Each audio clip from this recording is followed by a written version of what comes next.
A well-regulated militia being necessary to the security of a free state. The right of the people to keep and bear arms shall not be infringed. Welcome to another edition of Bearing Arms Cam & Company. My name is Cam Edwards. I'm glad that you've joined us on the program today as we are so close to the finish line in the 2020 election. Coming up on tomorrow's program, we're going to be taking a look at some of the ballot issues that are going to be before voters around the country dealing with the Second Amendment. This is the first year, according to Michael Bloomberg's anti-gun newsroom, The Trace, this is the first year since, I believe, 2014 that there will not be any gun control initiatives on ballots around the country, but instead we have a number of pro-Second Amendment ballot resolutions and ballot initiatives that voters will be voting on in places like Oregon and Montana. So we'll be talking about that on tomorrow's program. But during today's show, I thought we'd take a closer look at a couple of races. First of all, I would be absolutely and utterly shocked if we know the outcome of the presidential election on Tuesday night. I think it is likely to be several days before we have any real idea of who the winner is going to be, and it's very likely that there are going to be court challenges. I mean, it could be a while before we know the winner of the 2020 presidential election. Having said that, I think that there are a few races around the country that you can look at as the numbers start to come in, and you can get a sense of where the election is going to go overall. I don't think it's necessarily going to predict an eventual winner of the presidential election, but you can look at some of these races and think, okay, gun owners are outperforming where we did in 2018. We're underperforming. You can get a better idea. And I will tell you right up front, for your mental health, be prepared for both outcomes. Be prepared for a good night, or let's say a good election, because again, probably not going to know every result on election night. Be prepared for a good outcome, and also prepare yourself for the possibility that Democrats are going to take back the White House and the Senate and control the House, and gun owners are going to be playing defense because both of those are very real possibilities.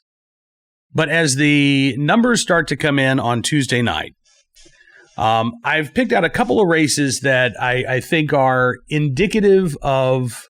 They might tell you a couple of things about how the overall elections are going to go. And I've picked 3 East Coast races because that's when the polls close the earliest. These are the results that we're going to start learning about the soonest. There are plenty of races out there that are going to be, I think, very competitive. That gun owners should be paying very close attention to. Colorado's 3rd Congressional District, for instance, I wrote about this at Bearing Arms earlier today. Lauren Boebert taking on Diane Mitch Bush in a race that, on paper anyway, should be a pretty easy victory for Lauren Boebert. Colorado's 3rd Congressional District is basically the western third of the state and a little bit of the central area. A part of Pueblo, Colorado is included in the 3rd district. This is a conservative district. It was represented by Scott Tipton, Colorado Republican, for 10 years before Lauren Boebert defeated Tipton in the primary earlier this year. Diane Mitch Bush, former lawmaker, state legislator there in Colorado, has not been, she's been running a very Biden-esque campaign of hiding out in her basement. And the press has been going after Lauren Boebert, who is the owner of the Shooter's Grill in Rifle, Colorado. Yes, the restaurant where all of the waitstaff are openly carrying. And they've gone after Lauren Boebert, trying to accuse her of being a QAnon supporter, trying to accuse her of being a gun extremist. They've done everything that they could to try to make this race competitive. And Diane Mitch Bush may do a couple points better than what the Democrat did back in 2018. I don't know, but this is going to be, again, one of those important races. But given the fact that it's in Colorado and that's mountain time, yes, pay very close attention to that race. But by the time the numbers start coming in Colorado's 3rd Congressional District, we're probably going to have a much better idea of what's going on thanks to some of the East Coast results. So I've picked 3 East Coast races. House races, all of them, that you can pay attention to tomorrow night, and it'll either maybe make you feel a little bit better or maybe make you feel a little bit worse about where we are headed. So without any further ado, here are the three districts. The first one is New York's 21st Congressional District. This is a seat currently held by Republicans. Elise Stefanik is the Republican member of Congress, the youngest member of Congress, I believe, and a representative who won in 2018 for the very first time. She is squaring off against her 2018 challenger, so this is a rematch of 2 years ago. Elise Stefanik taking on Tedra Cobb. Now, in 2018, gun control was one of the big issues in this district because Tedra Cobb was caught on tape telling young supporters that she backed a so-called assault weapons ban, but she couldn't say anything publicly because she didn't want to lose votes. Yeah. Well, she lost votes and she lost the election, but she got the Democratic nomination once again in 2020. In 2018, Elise Stefanik won this with about 54% of the vote. There has not been a lot of polling done in New York's 21, but the one poll that we have seen, and this was a couple weeks ago, had Elise Stefanik up by 10 points, 50% to Tedra Cobb's 40%. So I don't think that Elise Stefanik is in any danger of losing. But keep an eye on these numbers as they start to come in, and it'll give you, I think, a good idea of the shy Trump phenomena versus the ability of Biden to get voters who may not have cast a vote in 2016, as well as, I mean, I confess, I don't know anybody in person, but those 2016 Trump supporters who've now switched and are voting for Joe Biden in 2020. Again, the polling suggests that Elise Stefanik is still going to win this running away, polling a little bit closer than the margin of victory in 2018 for Elise Stefanik. But again, the polls very well could be underestimating some of the Trump vote out there. So keep an eye on that one. That was a race, again, that Stefanik won by about 12 points in 2018. Take a look at her margin as the numbers come in on Tuesday night, and you'll, I think, be able to get a sense of how Donald Trump is performing in more rural districts where he needs to get a lot of the vote to offset the big metropolitan areas. And again, not necessarily in New York State, because Biden's going to win New York State just on New York City alone, but around the country in other battleground states like Pennsylvania, Georgia, Arizona. If Donald Trump is outperforming or matching his 2016 totals in some of these rural districts, I think the president's going to be in pretty good shape as the returns start coming in. The second district that we're going to take a look at is right here in Virginia, where I live. This is not my congressional district. I'm in the 5th Congressional District, which is also one to kind of keep an eye on. We'll talk about that in a minute. But the 7th Congressional District, once again, features a first-time Congresswoman. Only this time, it's a Democrat. Abigail Spanberger narrowly won election in this blue wave in 2018, defeating Dave Bratt in Virginia's 7th Congressional District. This is being called one of the nation's closest races this year, as Abigail Spanberger is squaring off against Nick Freitas, a delegate in the state of Virginia. That's our version of a state representative, and a staunch pro-Second Amendment advocate. Now, Spanberger back in 2018 had a lot of help from Everytown for Gun Safety. They ran a lot of outside ads talking about Abigail Spanberger's common sense gun safety record. Since then, we have seen Democrats in Virginia pass a half dozen gun control measures. We've seen close to 50,000 gun owners show up at the state capitol in Virginia for the Gun Owners Lobby Day. We've seen a number of these gun control ordinances already challenged in court, with some success, it should be noted. I think gun owners are wide awake in the state of Virginia. I don't know that it's going to be enough to propel Donald Trump to victory in Virginia. This is a state that Hillary Clinton won by about 5 points in 2016. But I think that the gun vote has the potential to upend several House races in the state of Virginia, and Virginia's 7th district is one of them, again, where Nick Freitas is squaring off against Abigail Spanberger. Now, I mentioned as well Virginia's 5th Congressional District. This is an interesting one.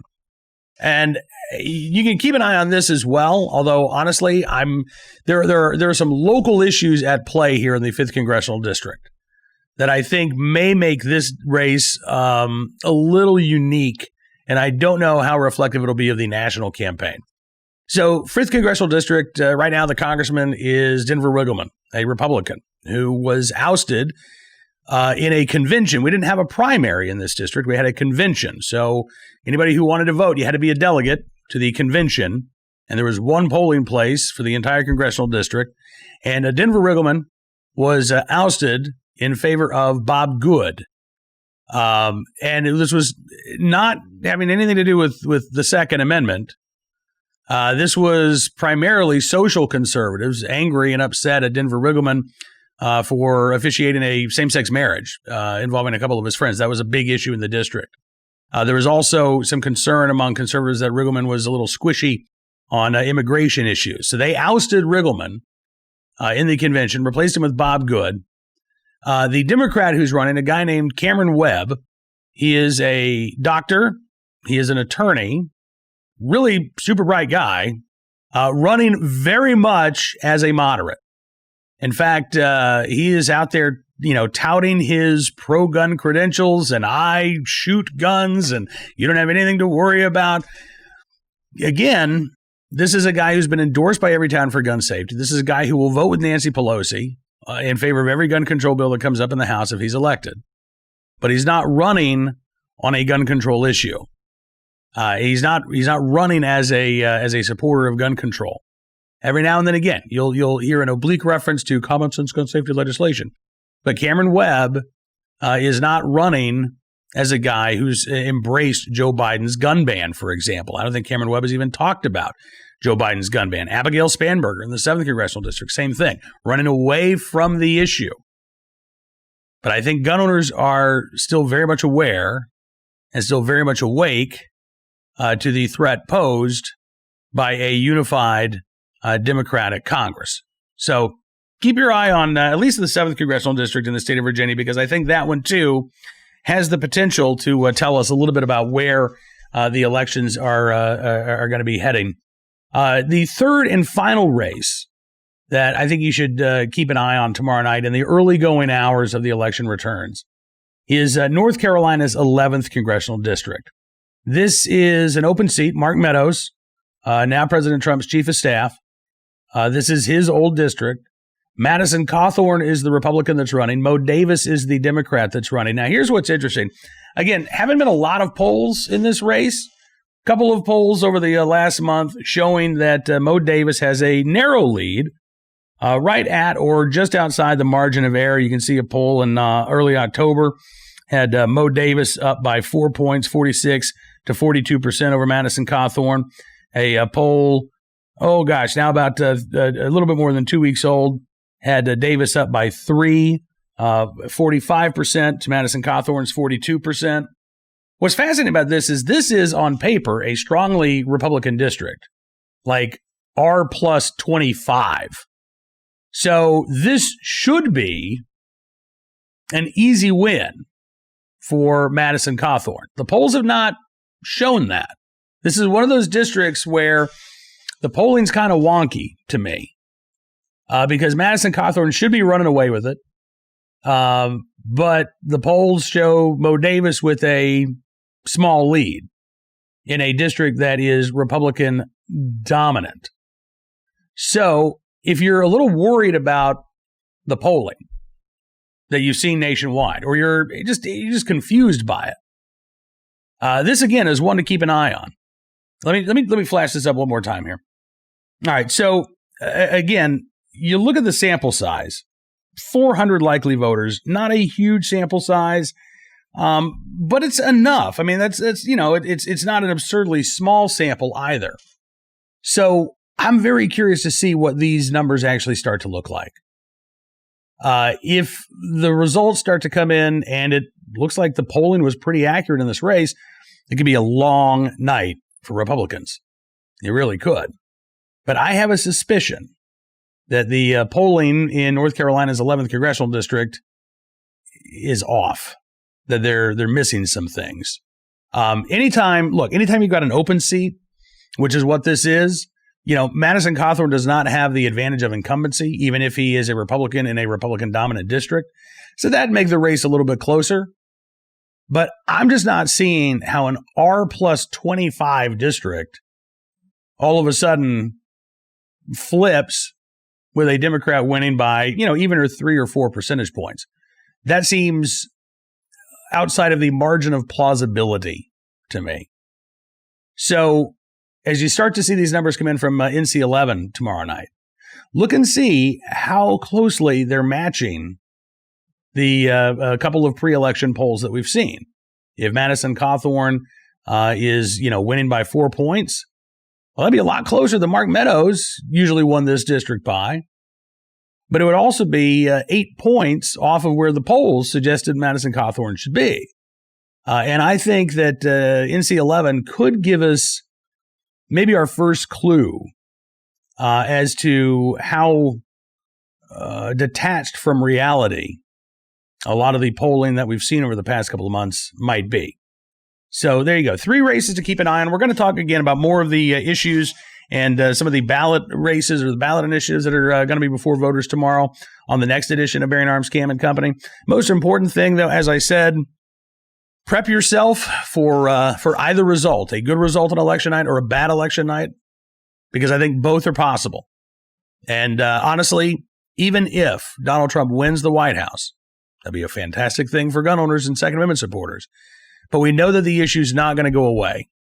Gun control advocates are going to turn their attention to state-level gun laws. They're going to try to use the courts to undo protections for our right to keep and bear arms. The fight will continue one way or the other, no matter how the elections turn out. So we got to make sure that we're engaged, that we're involved, and that we vote.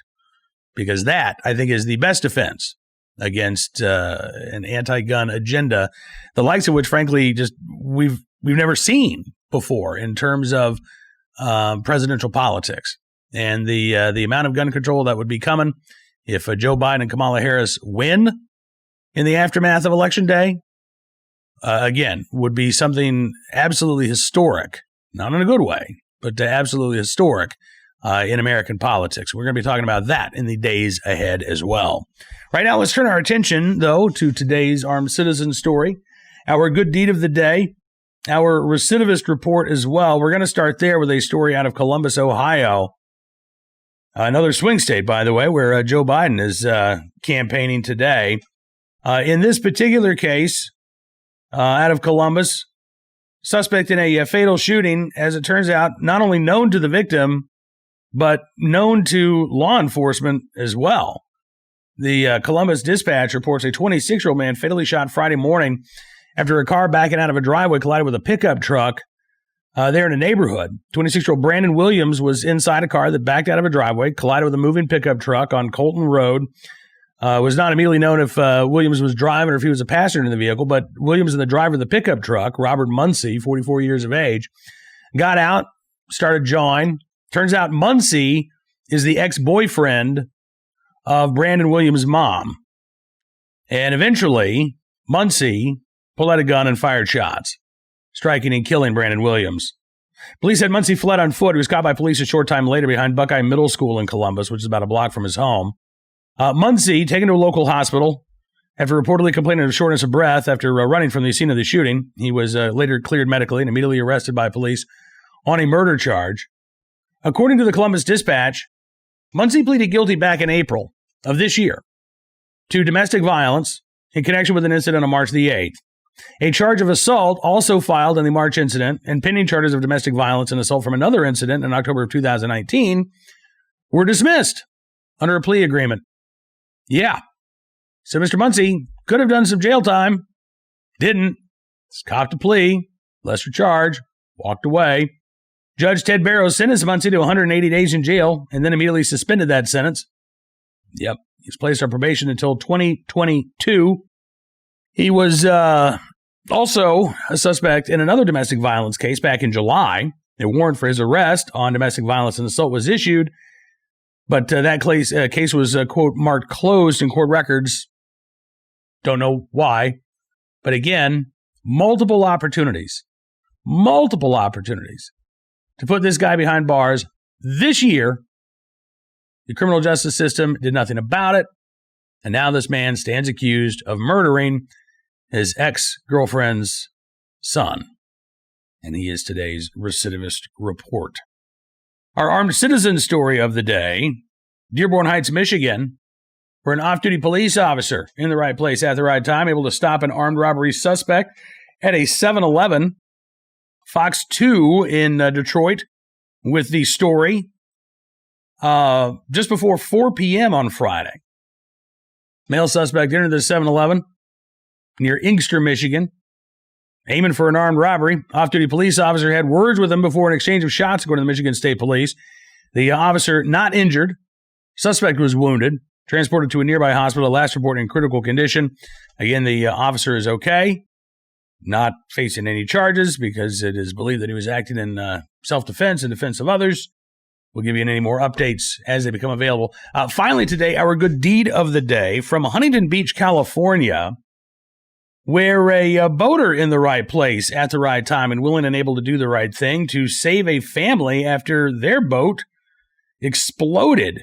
Yeah, there were 6 people on board this boat on Sunday afternoon, 3 adults, 2 children suffering burn injuries. One person managed to escape unharmed. Happened just before 1 o'clock in the afternoon, and Trent McWhinney was nearby. He said it sounded like a bomb that went off. He said the first thing I did was grab the fire extinguisher.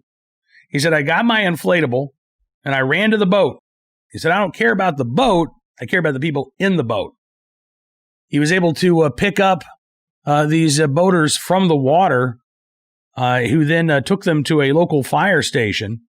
McWhinney said it appears the boat's gas vapors had exploded. The investigation still continues, but Trent McWhinney in the right place at the right time, willing able to do the right thing, and likely saving folks from serious harm and possibly even death if they had not been able to get to the hospital as quickly as they were able to because of his actions. And so Trent McWhinney there in Huntington Beach, California, we thank you, sir, for your very good deed. Now, that is all the time we've got for you on this edition of Bearing Arms Cam & Company. Thank you for joining me on the program today. Again, we'll have another look at the elections coming up on tomorrow's program. And then, of course, Wednesday, we'll be talking as much as we can about the aftermath of the election and what it means for our right to keep and bear arms. So make sure that you are tuning in all week long here on Bearing Arms Cam & Company. Don't forget, you can subscribe to Town Hall Media on YouTube. That way you'll never miss a program. You can also subscribe to Bearing Arms Cam & Company on Apple Podcasts, Spotify, SoundCloud, Stitcher, all the big ones. Some of the small ones, too. You can probably find us there as well. In the meantime, hope you enjoy your Monday. If you have not already voted, well, I guess now we're kind of in that window, right? Early voting may have stopped in a lot of states. Regular voting is yet to begin. If you have not yet voted, make your plans for tomorrow. I want to see pictures of the I voted stickers. I'll be wearing mine. And we'll see you tomorrow with another edition of Bearing Arms Cam & Company. In the meantime, be well, be safe, be free. We'll see you back here soon.